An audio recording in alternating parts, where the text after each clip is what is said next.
அன்பு நேயர்களே, நாம் 14 கடந்து 15க்குள் கால் வைத்து விட்டோமா? நாளாந்தம் இந்த இஸ்ரேல் ஈரான் போர் என்பது ஒரு ஒரு பாரிய இலக்கை நோக்கிய நகரமாகவே பார்க்கப்படுகின்றது. இப்பொழுது பேச்சுவார்த்தைக்குள்ளும் பேய்த்தாங்க இல்லையா? யூரோப்பிய யூனியன் ஈரானிய ஃபாரின் மினிஸ்டர் ஊடாக ஒரு பேச்சுவார்த்தை நகர்த்தப்படுகின்றது. ஈரானுக்கு பக்கபலமாக, ஆயுத பக்கபலமாக இருக்கும் வல்லரசுகள் நாம் சொல்ல தேவையில்லையே. சீனா தொடர்ந்து சப்ளை பண்ணுகின்றது, ரஷ்யா, வடகொரியா 3 ஜாம்பவான்களும் இருக்குதால் அமெரிக்கா சற்று பின்வாங்கி இருக்கு. அமெரிக்கா 2 வார டைம், அதாவது வளைகுடா சொட்டு டியோகஸ்யா வரையும் அவர் ஆயுதங்கள் ரெடியா இருக்குது ஒரு சிறிய உத்தரவுக்காக. ஆனால் ஏதோ ஒன்று அவரை தடுத்து 2 வார இடைவெளி பெற்றிருக்கின்றார். இந்த 2 வார இடைவெளிக்குள் யூரோப்பிய யூனியன் நாடுகள் மூலமாக ஒரு பேச்சுவார்த்தை இந்த செய்தி தருகின்ற நள்ளிரவு வரையும் நடந்து கொண்டிருக்குது என்பதை நாங்கள் அறிந்து வருகின்றோம். 8வது நாட்களை நோக்கிய இஸ்ரேல் ஈரான் யுத்த களத்தில் பல புதிய நவீன ஏவுகணைகளை களமிறக்கி இஸ்ரேல் மீது பெரும் அழிவுகளை ஏற்படுத்தி வருகின்றது ஈரான். இரு பக்கங்களின் சேதம்தான், அது மாற்றுக்கருத்து இடமில்லை. ஆனால் இஸ்ரேலை நிலைகுலைய வைக்கும் பயங்கரமான ஆயுதங்களை களமிறக்கி ஈரான் ஆடுகின்ற ஆட்டம் இந்த ஃபுட்பால் டீம்ல எந்த அளவுக்கு ஒரு சாம்பியன் களமுறையை அடிப்பான்ல தனி நபரா, அந்த அளவுக்கு நீங்க மெடோனா சரியை பார்த்து கொள்ளுங்க. அப்படியும் இருக்கலாம் சொல்லப்போல, அந்த ரூபத்திலே நீங்கள் பார்த்து கொள்ளலாம். ஆனாலும் இஸ்ரேலுக்கு சூப்பர்சோனிக், ஹைபர்சோனிக் ஏற்கனவே அழிவை ஏற்படுத்திய நிலையில் ஈரான் புதிதாக சேஜில் ஏவுகணைகளை இறக்கி இஸ்ரேலை கிளிகொள்ள வைத்துள்ளது. என்னென்ன பேரெல்லாம் வச்சு புது ஐட்டங்கள் இறக்குதான். இந்த நிலையில் தான் அமெரிக்காவை பேச்சுக்குள் இறக்க வேண்டும் என்று நெதன்யாகு பெரும் முயற்சி செய்து வருகின்றார். ஆனால் பின்வாங்கி விட்டது 2 வாரத்துக்கு அமெரிக்கா. இந்த நேரத்தில் பெஞ்சமின் மாம்ஸ் தன் மகண்ட திருமணத்தை 2வது தடவையாக போஸ்ட்போன் பண்ணிக்கிறார். அப்ப நீ இப்படி ஒரு திருமணத்தை வச்சிருந்தா இது என்ன ஈரான் இப்ப நீ கை வச்சிக்கப்படாதே. இளவு காத்தத்தை 1 மாசம் பின்ன போட்டு அடியன் சண்டை தான் பிடிக்க போறான். அப்புறமே என்ன 1 மாசத்தை போஸ்ட்போன் பண்ணான். அவனுக்கு தான் பாவம், எனக்கு கல்யாணம் பண்ணி அலைகிறான். அவட்ட மனுஷு கூட, அது நெதன்யாவோட மனுஷு வைஃப் கூட 2 மீடியாக்களுக்கு பேட்டி கொடுத்தீரா. 2 குடும்பத்தாலையும் ரொம்ப நாங்க நொந்து போயிட்டோம். ரொம்ப எங்கட மகண்ட வைஃப் வந்துகிட்டு ரொம்ப கவலைப்படுறா அப்படின்னு சொல்லி. அட பாவி மனுஷா, அவன்ட கல்யாணத்தை தள்ளி போட்டு இந்த மாதிரி சண்டைக்குள்ளே போய் நிற்பாய். ரொம்ப 17 ஆண்டு காலமாக இவர் மேல 3, அதாவது நெதன்யாகு மாம்சு மூலம் 3 பிரைபரிக்கு கிட்டத்தட்ட அவர் 10 ஆண்டுக்கு கம்பி எண்ணக்கூடிய ஆள் தான். அதையெல்லாம் திசை திருப்பித்தான் இந்த போருக்குள்ள வந்திருக்கிறார். இந்த போரை அமெரிக்காவுக்குள்ள கொண்டு நிறுத்தினால் இன்னும் கொஞ்சம் காலம் போகும் இல்லையா? கொஞ்ச காலம் வண்டி ஓட்டலாம். ரொம்ப லொல்லு பிடிச்ச கணக்கா இதுதான் அவர் மெயின் கணக்கு. ஆனா அந்த கணக்குக்கெல்லாம் ஈரான் விட்டு கொடுக்குற மாதிரி இல்லை.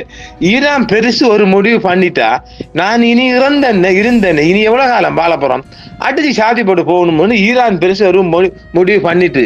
ஆனா ஈரான் பெருசு ரொம்ப சொப்டான ஆள் தானா, அவரை வெளி செய்தி கொண்டு பார்த்தோம். ஆனாலும் அவர்கிட்ட அந்த தளபதிகள், அவரை வலது லெப்ட் ரைட் ஹேண்ட் தளபதிகள் எல்லாம் கொஞ்சம் களை எடுத்தாங்க இல்லையா இஸ்ராயல். அதுக்கு பிறகுதான் பெருசு ஒத்த முடிவெடுத்துட்டு கருணை, அதாவது பாவ புண்ணியம் என்ற கருணையே இல்லை, ஒரு பார்பேரியன் குணம் கொண்டு, நல்ல விளங்கிக் கொள்ளுங்க, மூர்க்கத்தனமான முறையில் ஒரு பார்பேரியன் குணம் கொண்டு சாத்துது இந்த ஈரான் பெருசா. அதை நான் நல்லதுன்னு சொல்ல மாட்டேன், கெட்டதுன்னு சொல்ல மாட்டேன். ஏன்னா இந்த இஸ்ரேல்ல இந்த பெண்கள் அழுதுகள் பார்க்கக்குள்ள மனசு கஷ்டமா இருக்குது. அவங்க அழுதுகிட்டு அப்பாலஜிஸ் சொல்லி ரொம்ப அந்த நெச்சுரலா அழுகுறாங்க. பார்க்கக்குள்ள நமக்கு சங்கடம் தான். ஏனெனில் இந்த இஸ்ரேல்ல குழந்தைகள் கெஞ்சுறது சாப்பாட்டுக்கு அது வேற.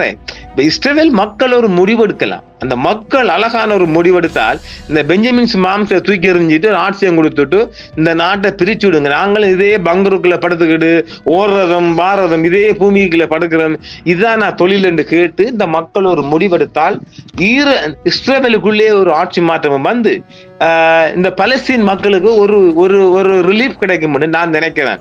அப்ப இறைவன் எப்படி இருந்தாலும் இந்த இஸ்ரேல் மக்கள்ல கையில அது இருக்குது. எங்களோட தளங்கள் இப்ப நிறைய இங்கிலீஷ்க்கு எல்லாம் மாத்தி பாக்குறாங்க. அதனால் இது யார் யாரு பாக்குறாங்களோ அது நமக்கு தெரியல. நேற்று அந்த கணக்கை தந்திருக்கிறாங்க. ஆங்கிலத்துக்கு நிறைய பாக்குறாங்களாம். என்ன பாக்குறாங்க? கொஞ்சம் அடிச்சு கொடுக்குறோம்டா பார்க்கலாம். என்ன படிப்போம்?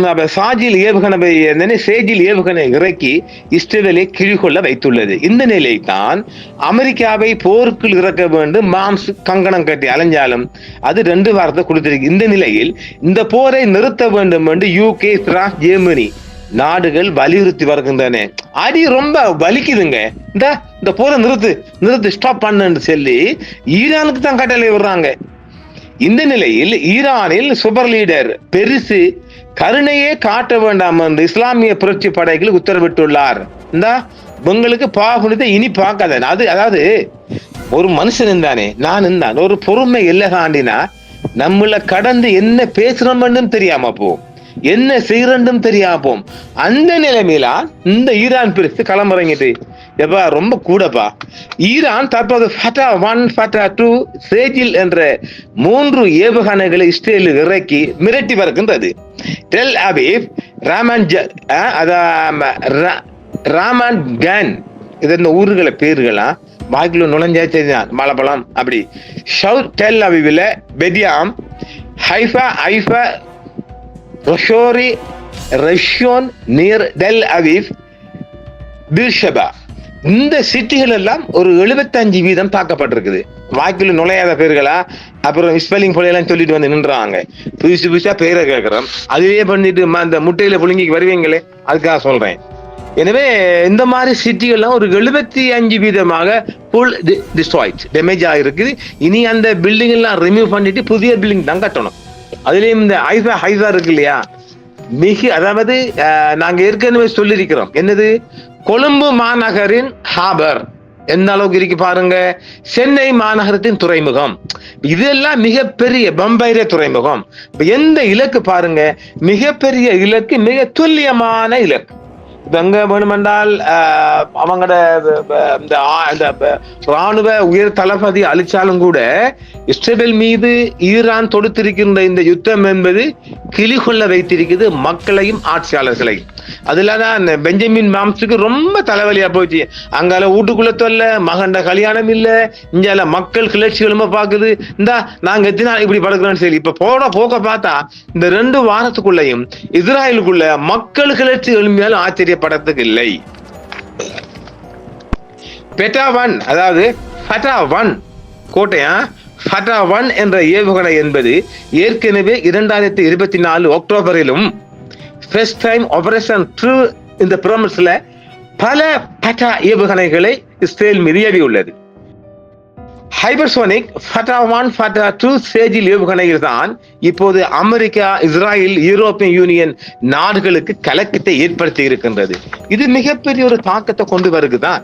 அதுல பயந்து இருக்கிறாங்க. இப்பொழுது யூரோப்பிய யூனியன் நாடுகள் ஈரானை போரை நிறுத்த வேண்டும் என்ற கோரிக்கையை முன்வைத்துள்ளது. அமெரிக்காவின் நேச நாடுகளை அச்சுறுத்தும் ஏவுகணையின் சிறப்பு என்ன என்பது பற்றி கொஞ்சம் பார்ப்போம். ஹைபர்சோனிக் ஏவுகணை என்பது ஒலியின் வேகத்தை விட 5 மடங்கு அதிகமாக பயணிக்கக்கூடியது. 6100க்கு மேற்பட்ட கிலோமீட்டர், கிட்டத்தட்ட 6100 கிலோமீட்டர் வேகம் கொண்டது. மிகவும் அட்வான்டேஜ். இதை இடைமறிக்கவோ அல்லது அழிக்கவோ முடியாது. அந்த அளவு வல்லமை கொண்டது. ஒலியின் வேகத்தை விட மிக அதிக வேகம் கொண்டது. இந்த ஒலிர சவுண்ட்ற சிஸ்டத்தை விட ரொம்ப ஸ்பீடாக பயணம் பண்ணக்கூடியது. ஈரானிய ஏவுகணை அதாவது இந்த ஈரான் சொல்லுதோ, இந்த ஈரானுக்கான ஒரு ஏவுகணை தந்தை, ஈரானின் ஏவுகணை தந்தை அசன் டெஹாரி மேடம், இதெல்லாம் வாய்க்கு நுழைகிற பேர் இல்ல, மரணித்து விட்டார். சும்மா நோமலா மறந்துகிறார், கொல்லல. அவரது 11ஆவது நினைவாக வைக்கப்பட்ட பெயர். இந்த பெயரை 2023 பெரிசு அல்கமெனி தான் வச்சிருக்குது. பெரிசு தான் இந்த பெயர். அதர்தான் அதுக்குரிய அந்த ஏவுகணைக்குரிய தந்தை தான் அசன் டெஹரானி. டெஹரானி மாதிரி டெஹரானி மொடம் கம்ப்யூட்டர் மொடம்னு சொல்லுவோமா, என்ன பேர் இதெல்லாம். இவைகள் இஸ்ராயலின், அதாவது இஸ்ரேலில் அயன் டோம், ஏரோம் போன்ற அட்வான்டேஜ் ஏர் டிஃபென்ஸ் சிஸ்டத்தை எல்லாம், அதாவது இஸ்ரேலின் வான்வழி பாதுகாப்பை உடைத்து கடந்து தடுக்கும் திறன் கொண்டவை. எப்பா இப்ப இவங்க மார்சாட்டினாங்க, எங்க நாட்டுக்குள்ள ஒரு கொசு குஞ்சு வரையல, ஒரு எறும்பு வரையல, அந்த அளவுக்கு நாங்க எத்தனையோ நாங்க சொல்லி ஏற்கனவே அயன்டோம் அயன் பீம் எல்லாம் போட்டிருக்கிறோம், யாரும் வரையல என்று சொன்னிடத்துலதான் இந்த இடம் இப்படி அழிஞ்சிருக்குது. ஹைப்பர்சோனிக் இது 12 மீட்டர் லாங் நீளம் கொண்டது, 200 கிலோகிராம் எடை கொண்ட குண்டை சுமந்து கொண்டு 1400 கிலோமீட்டர் தூரம் வரை சென்று தாக்கக்கூடிய அபார சக்தி கொண்டது. இதற்கான பெயர் அதாவது இஸ்ரேல் ஸ்ட்ரைகர் சொல்றாங்க. ஸ்ட்ரைகரா எப்படி பேரல பாருங்களேன். இது வான்வெளியில் பாதுகாப்பை மாற்றி தடுத்து தற்காத்துக் கொள்ளும் திறன் கொண்டது. அதாவது நீங்க அடிச்சாலும் அந்த அடிக்கி அதை என்ன சொல்றது, அந்த அடிக்கி சுழண்டு அந்த மருந்து டிமிக்கி கொடுத்து அப்படி சொல்லணும், டிமிக்கி கொடுத்து தன்னை பாதுகாத்து தன்னை இலக்கை நோக்கி பயணித்து அடிச்சு அழிச்சு போட்டு முடிக்கிறான். தற்கொலை ஆளி, சூசைடர். எப்படிப்பா? அதாவது ஏர் டிஃபென்ஸ் சிஸ்டத்துக்கு எல்லாம் டிமிக்கி கொடுத்தான், ஏர் டிஃபென்ஸ் சிஸ்டத்துக்கு எல்லாம் டிமிக்கி கொடுத்து விட்டு தன்னை இலக்கை நோக்கும் பயங்கர பயணிக்கும் அபார திறன் கொண்டது. முடிக்கல இருக்குமா, தாங்குமா இஸ்ரேல்? இவைகள் ஈரானின் சொந்த தயாரிப்பு என்று சொன்னாலும் சைனா, ரஷ்யா, நார்த் கொரியாவின் டெக்னாலஜி என்று இஸ்ரேல் இன்று குற்றம் சுமத்தது. இப்ப இஸ்ரேல் என்ன சொல்றாங்கண்டா, ஈரானுக்கு இப்படி எல்லாம் முடியாது, சீனா, ரஷ்யா, நார்த் கொரியா தான் இவங்களுக்கு ஹெல்ப் பண்றாங்க, அதனால இந்த யுத்தத்தை நிறுத்தணும் தான் G7 நாடுகளும் கூக்குறது. இந்த 3 நாடுகள் ரெகுலேஜி என்றுதான் இங்க ட்ரம்ப் மாம்ஸும் பயந்திருக்குது. ஒரு அச்சம் மந்திக்கு சொல்லிட்டோம் இல்ல. பாப்போம். ஹைப்பர்சோனிக் 2024 7 பேட்டா இஸ்ரேல் மீது நெவேட்ரம் ஏர்பேஸ் நோக்கி தாக்கியது, ஆனால் குறி தவறியது. நெவேட்ரம் ஏர்பேஸ் என்பது அதாவது அந்த ramen airport near C beach, அதாவது ரெட் சி, இது ஒரு அந்த ரெட் சி ரிசர்ட் சிட்டிக்கு பக்கத்துல, இது பீச் ஏரியா. இந்த பீச் ஏரியாவில் தான் இவங்க ஒரு ஏர்பேஸ் வச்சுக்கிறாங்க. இந்த ஏர்பேஸை தாக்கணும் தான் ஈரான் ஒரு நீண்ட கால திட்டமா இப்ப இவங்கட இஸ்வான் சிட்டியை டார்கெட் பண்ற மாதிரி இவங்கட இந்த சிட்டி இந்த ஏர்பேஸை அடிக்கிறதுக்கு நீண்ட காலமா இந்த ரெட் சி என்னது சிவப்பு கடல், இந்த சிவப்பு கடல் ஏரியாவில் ஒரு குறி வச்சிருக்குது ஈரான். அதுல பல விடயம் இருக்கு, நாம தொட்டு வருவோமா? இப்பயே 15 நிமிஷமா போச்சு. இப்படித்தான் இந்த இஸ்ரேல வழி, அதாவது இவைகள் இஸ்ராயல் வழி மறுத்த போதும் அடங்க. அதான் சொன்னேனே, இந்த ஃபுட்பால்ல கொண்டு போவான் இல்லையா, அவனுக்கு வெட்டி இவனுக்கு வெட்டி உத வாங்கி மிரிச்சு, அந்த மாதிரி ஒரு சிஸ்டம் தான் இந்த ஐட்டங்கள். ஃபேட்டா 1 என்பது ஜிபிஎஸ் டெக்னாலஜி இல்லாமலே, எங்க அப்பா ஜிபிஎஸ் இல்லாமலே அதன் இலக்கை நோக்கி தாக்கக்கூடியது. அப்ப ஜிபிஎஸ் சிஸ்டம் இல்லாமல் சொன்னால் கொஞ்சம் மூளையை போட்டு கசக்க வேண்டிய இல்லையா? ஒரு இலக்கை நோக்கி ஒரு ஜிபிஎஸ் ஜாயிண்ட் தான் கொடுக்கணும். இது ஜிபிஎஸ் எதுவுமே இல்லாம தன்னன் தனியாக ஒற்றையா அடிச்சு சாதிப்பட்டு வர வேண்டிய சாமானா. ரைட். ஃபேட்டா 2 இது கப்பல் ஏவுகணை. இதன் தாக்கம் மணிக்கு 1500 கிலோமீட்டர் தரையிலிருந்து கடல் நோக்கியும் கடலிலிருந்து தரை நோக்கியும் மல்டிபிள் சிஸ்டம். எப்பா மல்டிபிள் சிஸ்டம் மூலமாக 2000 to 2500 கிலோமீட்டர் பயணிக்கக்கூடியது. இதுவும் இலக்கை குறிவைத்து தாக்கக்கூடியது. அதாவது இவங்க இலக்கை அந்த ஸ்டார்ட் பண்ணக்குள்ளேயே அதை ஏவக்குள்ளேயே அந்த இலக்கை குறிவைத்து உதாரணமாக இந்த பேஸுக்கு, இந்த டிவிக்கு, இந்த ஸ்டேஷனுக்கு, இந்த ஆர்மி கேமுக்கு, இந்த மொசாட் தலைமை காரியாலயத்துக்கு ஒரு இலக்கை செல்லி கம்ப்யூட்டர்ல நாம செட் பண்ணி விட்டான், அவன் அந்த குறியில் அம்போவான். அந்த இந்த மானம்பாடி ஒன்று ஒரு சின்ன ஒரு பறவை ஒன்று இருக்கா, அது தலைகுத்தன இறங்கும் திருப்பி மேலே ஏறும். இப்ப எல்லாம் காணல. இந்த இவனுல இந்த மொபைல் டவர் வந்தது பிறகு அந்த பறவையெல்லாம் கண்ணாலே காண முடியலப்பா.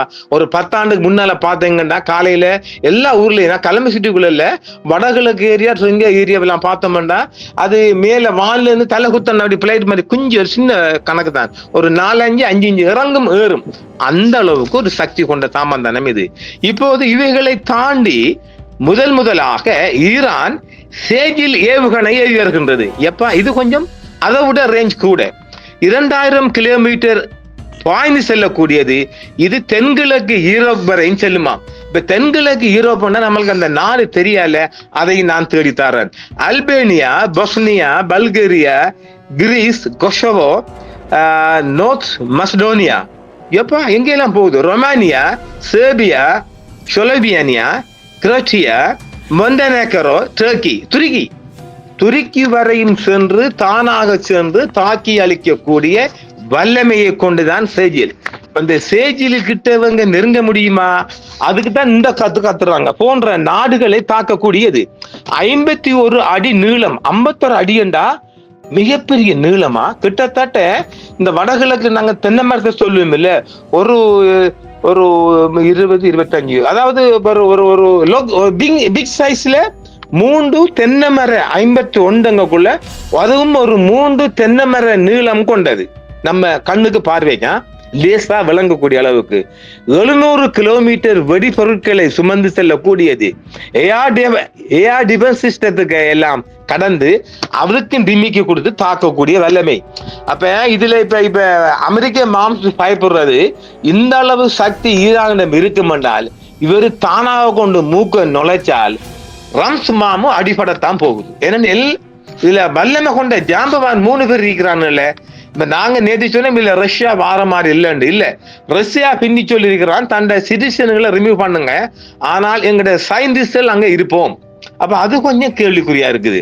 அப்ப அவன் சொல்லிக்கிறான், எங்கட சயின்டிஸ்ட் எங்கட மக்கள்ல கை வச்சேன்டா மகனே உனக்கு அடி சாத்துவோம்னு சொல்லு. அப்படியானால் இதுல ஒரு வேடிக்கை என்ன தெரியுமா? இப்ப இந்த இவங்க ஈரான் என்ன சொன்னாலும் இந்த அத்தனை தொழில்நுட்பமும் வந்துகிட்டு வடகொரியா, சீனா, ரஷ்யா 3 நாட்டுக்கும் பங்கு இருக்கும். இப்ப இந்த ஆயுதங்களை இப்போது இவங்க செட் பண்ணி, அதாவது என்னது ஃபீல்ட்ல விட்டு பார்க்கக்கூடிய அளவுக்கு தான் இந்த யுத்தம் நடக்குது. இவங்க செஞ்சத ஒரு ஃபீல்ட்ல களப்பணியில வெற்றியா தோல்வியா, எந்த அளவு தாக்கம் செலுத்துது, எந்த அளவுக்கு இவங்களுக்கு வருத்த கலக்குதுன்னு ஒரு பார்வை கொடுக்கு. டெஸ்டிங் ரிப்போர்ட் அப்படி சொல்லுவோமா? இப்பொழுது இஸ்ரேல் ஈரான் நடக்கிற யுத்தம் என்பது நல்ல வழங்கிக் கொள்ளுங்க.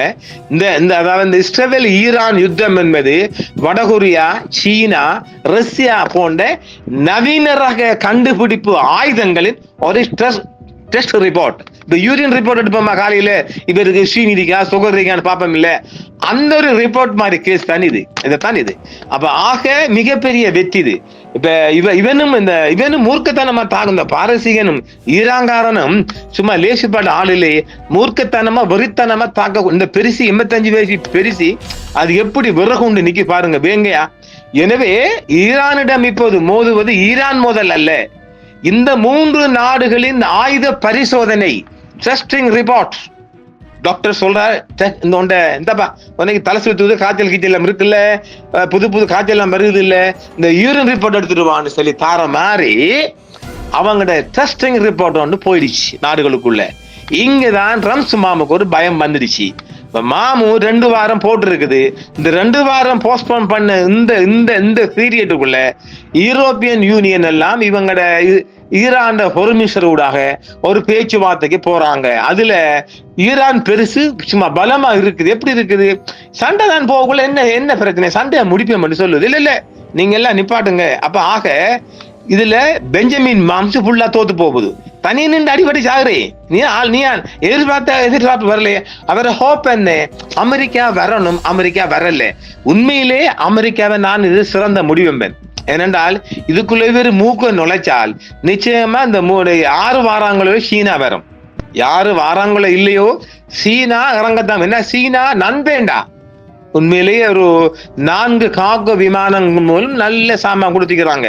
நான் நினைக்கிறேன் இந்த ஈரானுக்குள்ள இந்த ஆயுதம் எவ்வளவு தூரம் இருந்தாலும் அதுக்கு அடுத்த இந்த செகண்ட் பார்ட்ஸ்ல இதுல அந்த ஃபைனல் ஆயுதங்கள் அங்கிருந்து வந்திருக்கணும். அதுக்கப்புறம் அந்த தாக்கம் கூடி இருக்குது.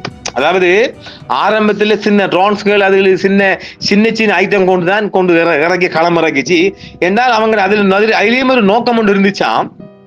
ஒரு யூகேட ஒரு ரிப்போர்ட் சொல்லுது, பிரித்தானியாவில இருந்து ஒரு ரிப்போர்ட் சொல்லுது, இந்த சின்ன ரோன்ஸ்களை விட்டு, அதாவது இதை விட்டு இவங்கள்ட்ட இவ்வளவு தான் இருக்குது என்று சொல்லி ஒரு தாப்பு காடு, அதாவது ஒரு தாப்பு காட்டுவது, எங்கிட்ட போலதான் இருக்காப்பான்னு காட்டிட்டு அவங்கள்ட்ட அயன்டோமை எல்லாம் கூடுதலாக இயக்கி அழிக்க வச்சுட்டு கடைசியா தான் கிளம்புறதுக்கு. இப்ப சேஜிலுக்கு பிறகு இன்னொன்றும் இருக்கும்.